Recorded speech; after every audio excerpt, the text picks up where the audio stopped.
So guys, in this tutorial I will teach you the 4 basic chords of the guitar, which is G, E minor, C, and D.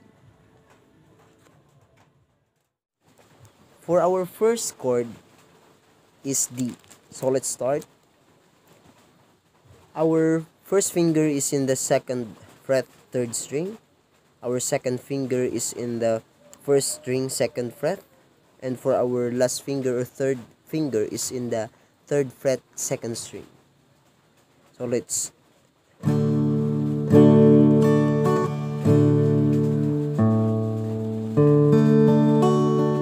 this is the sound of chord D. For our second chord is chord G. Our first finger is in the 2nd fret 5th string. Our second finger is in the 6th string 3rd fret, and our last finger is in the 1st string 3rd fret. This is the G.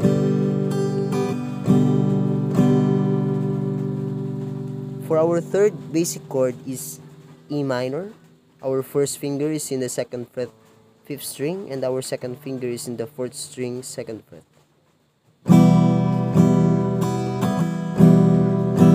So that's it. For our last basic chord is chord C. Our first finger is in the 3rd fret 5th string. Our second finger is in the 2nd fret 4th string, and for last finger is in the 1st fret 2nd string. So from the top, D, G, E minor, and C.